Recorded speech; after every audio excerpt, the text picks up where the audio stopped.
Bang! Neves Knives. I'm Jared, and we have 5 fast knife reviews. Starting off with the FOOSA. This is the KANSEPT FOOSA, and it is a blade steel of 154 cm, and I have 2 different versions here, a coated and a non-coated version with some burlap micarta and linen micarta. Now, there are a little bit of differences between the two. I noticed the jimping's a little bit sharper on the flipper tab on this one because this one, maybe just has a little bit heavier stone wash, and it might not even be the jimping. I think it is a little bit, but this one has a lot stronger detent, like a lot stronger. Both of them are very satisfying in their own way, so either one, I don't prefer one over the other. They're both great. This one has a tiny, tiny bit of lock stick that will go away. I have no doubts. I love how the blade hides itself into the handle. It does carry really nicely, really good, but it's not an inset clip. I do wish it had an inset clip with flat screws. I do hit that little area just a little bit with my jeans when I'm putting it in and out of the pocket. It's not a horrible big deal, but it is a thing still. Deployments is great. Access to the lock bar is great. These are 2 great little knives, and one thing I really like is the ergos. They're very comfortable in the hand. Great size for a 4-finger grip. You can get up nice and tight to the blade and really get, a lot of control into your cuts. It has a straight back design, so this tip is not going to be really good for utility cuts, but if you're not doing deep, dense materials with your utility cuts, this tip will work great. It's nice and acute. It'll work great for opening things up and, basically through tape and plastic and things like that. It is drop shutty. Very, very smooth too. And yeah, all in all, great knife. I'm pretty happy with it. It's a very affordable knife. And yeah.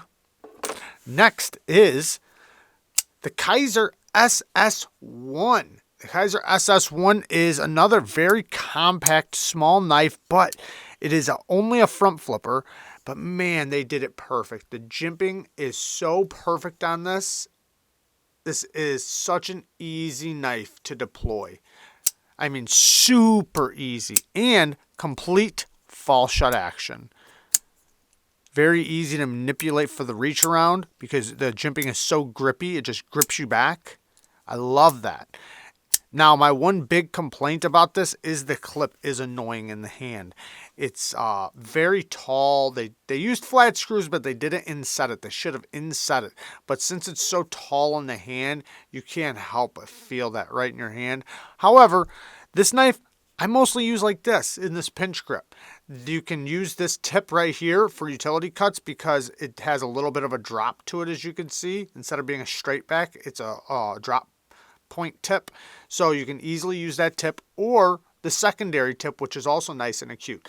Now, it has a dual ground blade, so since this tip is dual ground, it's nice and thick up here at the front. So if you're going to do very light duty, very, very light duty picking and prying, you could easily do it with this. Access to the lock bar is really good. Stupid smooth, like ridiculously smooth. All in all, fantastic little knife. 154 cm again. And yeah, comes in different versions, different options. And it's just a small little EDC knife and it works great. Next, excuse me, we have the Shieldan Boa. I like it, man. I like it a lot. One, this blade shape is unique, but it works so good. The ergos are hand melting. It is very comfortable in the hand. It does not have a deep carry clip, which in return makes it super comfortable in the hand. The clip works great, but you do have quite a bit hanging out of the pocket. But it's a large knife, so it gives you something to pull in and out of the pocket. Now, the detent could be a little stronger, but a little bit. And in some ways, I don't even think I want to change it. But if I want to, I can easily tune it myself because they used to use really strong Loctite. They're not doing that anymore. So I can easily take it apart and tune the detent without a problem. But it is fine. I would never miss this deployment without actually trying. And the reverse flick is great. Thumb flick is great. Access to the lock bar is great. Very smooth on the drop. Now let's get to this blade really quick. The blade, the ergos are so good that this area right here works really good for breaking things down. So good.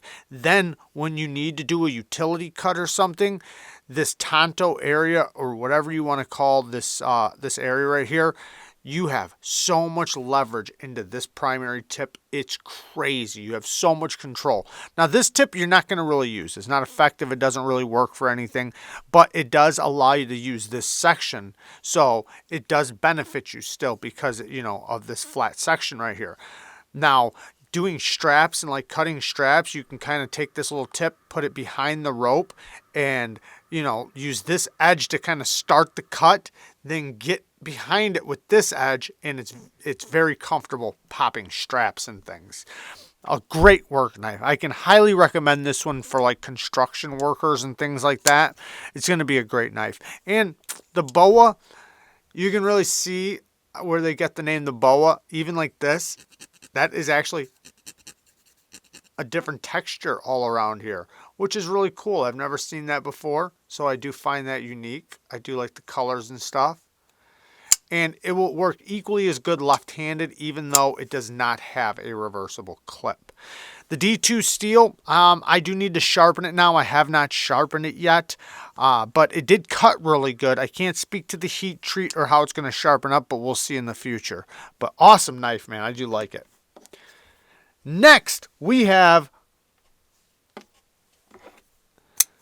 the CIVIVI Knox. Now, I'm going to go fast through this because I have a full review on the full stainless version. Now, this one is the G10 in the stainless frame lock version. The Knox was CIVIVI's first frame lock knife, first stainless steel frame lock also. So it does have a reversible deep carry clip, and it does have flat screws but it's not inset.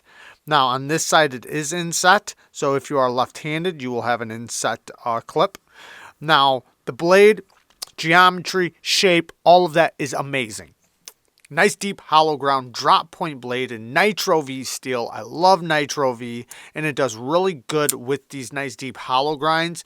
So for a tiny knife, because this is a small knife, you're going to be able to cut really good. They did the right grind for this style knife, which is, fine little detailing knife. But there's nothing like extravagant about it. And the action, the deployment is really good, but it is not drop shutty at all. You just want to close it with, your hand. You don't really drop it down because you can drop it, but you're really smacking it down to get it to shut. So you might as well just do it with your fingers. But the deployment is great. So it's not like everybody needs a drop shutty knife. But I think it's such a great little tool, and I gave it a fantastic review. T8 hardware all the way around, lots of great things. But I don't know. I guess the beauty of it is that it's just a simple knife, and that's it. I do prefer the Elementum over it, though, I'll be honest. Just because the ergos are a little bit better. It also has a hollow grind. I love the spear point blade shape. So, in my opinion, I do like the Elementum just a little bit more than the Knox. And the Elementum's a lot smoother. Now, one more CIVIVI. This is the CIVIVI Synergy 3, the liner lock version. Now, the original Synergy,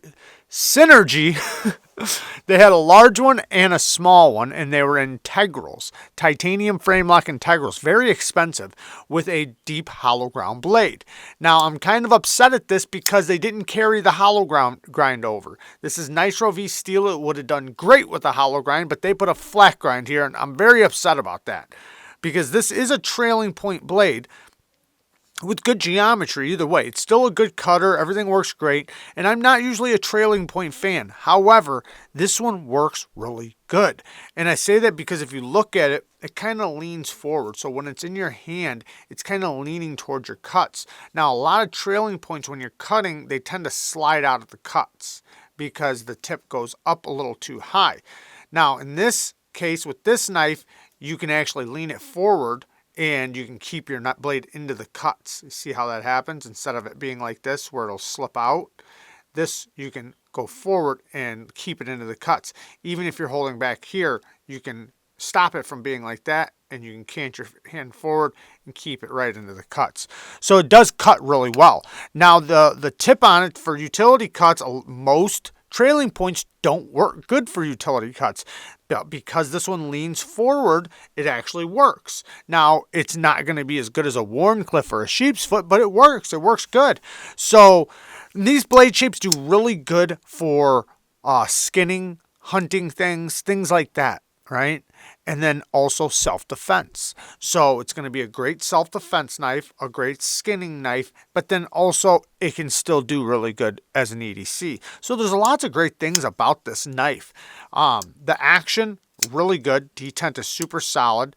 I did notice that it got better over a few dozen flips. And the flipper tab's not the most comfortable, but it works just fine. No issues. But it has a beautiful crowned spine. That's a nice little touch that I do really appreciate. It's nice and comfortable on the thumb. So yeah, that's a nice little spot. And then I can really hear the detent when it clicks in. That's also really nice. Nice. It's not a really strong detent, but it's very snappy in the deployment. No issues with the detent at all. It is very snappy. And the way the flipper tab kind of goes down, you know, when you deploy it, it works really good. Whether it's a push button or a light switch, it kind of likes a little bit of an in-between. A light switch, but not quite a push button, kind of the in-between the light switch and the push button. You do have a little choil area right here. It's not really a finger choil, but you can take advantage of it pretty good. Beautiful stone-washed blade. Love to see that. My next complaint is the access to the liner. It's fine on this side, but I wish they would have cut this side out just a little bit, because you tend to like kind of fight this side a little bit. At least I do. Now it's not horrible because I can come from the side without an issue, but I would just prefer a little bit better access to the liner. The clip is inset with flat screws, so that's an awesome thing. Love to see that. And the G10 really plays with the light. I really like that. It almost looks like a hologram inside there. Nice and centered. You can feel that this is good quality. The G10 is nice and thick, and it doesn't have a liner on this side, but it has one on this side, which does bring down the weight a lot. It's super, super light. You can just really feel how light this is. It's very easy to manipulate. So, lots of great qualities about this knife. It's not necessarily my style, but with this type of version, it's acceptable to me for my personal use because of the way it leans forward. I would love it to see it lean forward just a little tiny bit more. I've seen another one like that I really, really liked, but all in all, I mean, it's a great knife, and a lot of people are going to be able to appreciate it, especially hunters, farmers, you know, and people that want an EDC knife that's also a good self-defense knife. But there you guys go. I love you guys. Thank you guys for watching. Peace.